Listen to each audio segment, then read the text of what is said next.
आप सबको ज़ीशान रिज़वी का बहुत बहुत सलाम। उम्मीद है जहाँ भी होंगे बख़ैर व आफ़ियत होंगे और खुश होंगे। आप सबका बहुत बहुत शुक्रिया कि आप लोग अपना बहुत कीमती वक्त इस खाकसार के लिए निकालते हैं। जैसा कि आपने इस वक्त टाइटल को पढ़ा होगा तो आपको कुछ थोड़ा अंदाज़ा हुआ होगा कि मैं किस टॉपिक के ऊपर बात करने जा रहा हूँ। उस बात को शुरू करने से पहले मैं अल्लामा इकबाल का एक बहुत खूबसूरत शेर पढ़ना चाहूँगा। क़ल्ब में सोज़ नहीं, रूह में एहसास नहीं, कुछ भी पैगाम मोहम्मद का तुम्हें पास नहीं। जी, अल्लामा इकबाल के शेर में उनका इशारा खालिसन एहसास की तरफ था। एहसास क्या है? दुख, तकलीफ, खुशी या शिद्दत गम को दिल से महसूस करना। अगर किसी इंसान के अंदर महसूस करने की हिस्स मौजूद है तभी वो दूसरों की खुशी और गम का एहसास कर सकता है। और अगर यही एहसास मौजूद ना हो तो फिर अपनों को पराए होने में ज़्यादा देर नहीं लगती।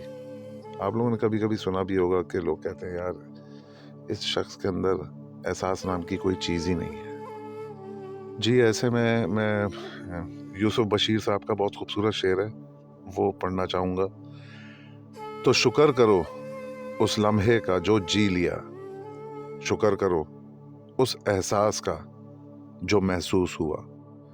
जी, ये एहसास जो है वो एक बहुत खूबसूरत और मासूम सा जज्बा है, लेकिन मौजूदा तरक्की के दौर में ये मासूम सा जज्बा कहीं खो गया है।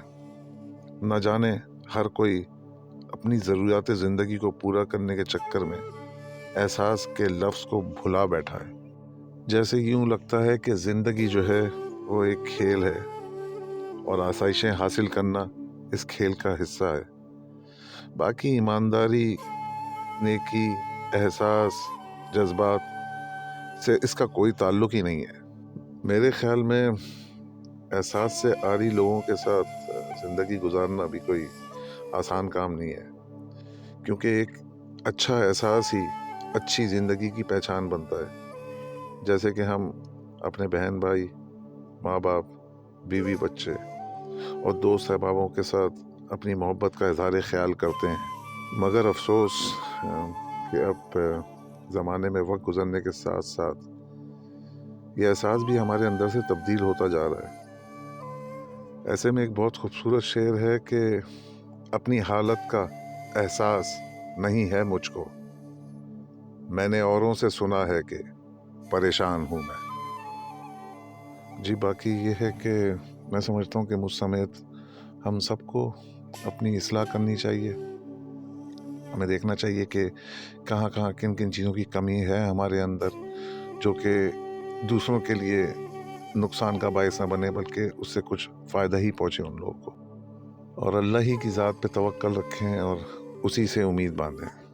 बहुत शुक्रिया आप लोगों का।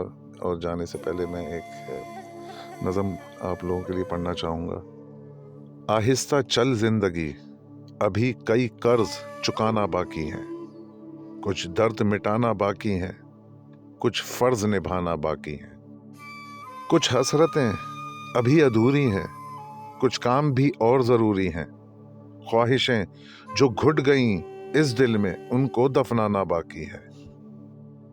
कुछ रिश्ते बन के टूट गए, कुछ जुड़ते जुड़ते छूट गए, उन टूटे छूटे रिश्तों के जख्मों को मिटाना बाकी है। उन सांसों पर हक है जिनका उनको समझाना बाकी है। आहिस्ता चल जिंदगी, अभी कई कर्ज चुकाना बाकी है। जी, हमेशा खुश रहें, आबाद रहें। ज़ीशान रिज़वी की तरफ से अल्लाह हाफिज़।